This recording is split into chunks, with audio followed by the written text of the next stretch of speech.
ইয়াসিন ওয়াল কুরআনিল হাকিম, হিকমতে ভরা কুরআনের কসম।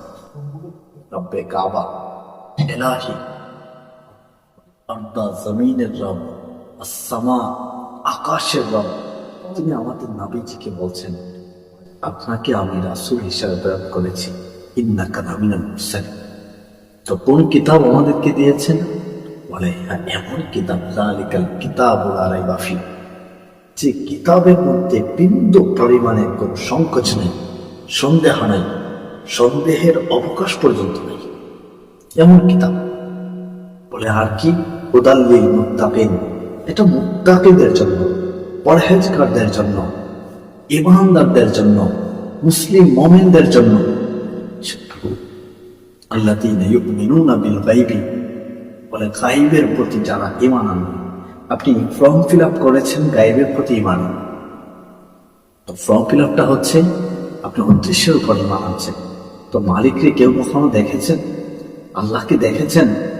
যাকে না দেখে, বলে লৌহ আছে, কলম আছে, আরশে আজিম আছে, কুরসি আছে, কোনো কিছু তো আপনি আমি দেখিনি, শুধু জমিনে আছি, জমিনটা দেখেছি।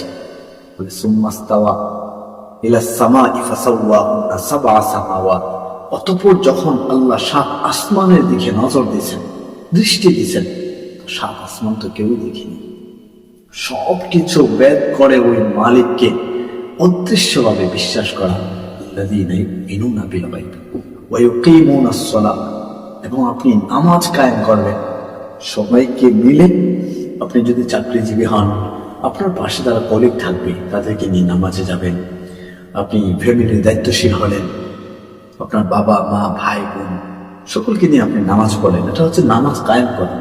আপনি ইমানের ফর্ম ফিল আপ করেছেন, অর্থ হচ্ছে গায়বের প্রতি, অদৃশ্যের প্রতি, অর্থাৎ আল্লাহর প্রতি আপনি বিশ্বাস স্থাপন করেছেন। তো যখন আল্লাহর প্রতি আপনার বিশ্বাস স্থাপন শেষ, এবার ফর্মের শর্তাবলী হচ্ছে, প্রথম শর্ত আপনি নামাজ কায়েম করতে হবে। ওয়া ইউকিমুনাস সালাত ওয়া মিম্মা রাযাকনাহুম ইউনফিকুন, আল্লাহ ধাপে ধাপে শিখায় দিতেছে। বলে নামাজ কায়েমের পরে আল্লাহর দেওয়া রিজিক সম্পদ থেকে আপনি ব্যয় করুন।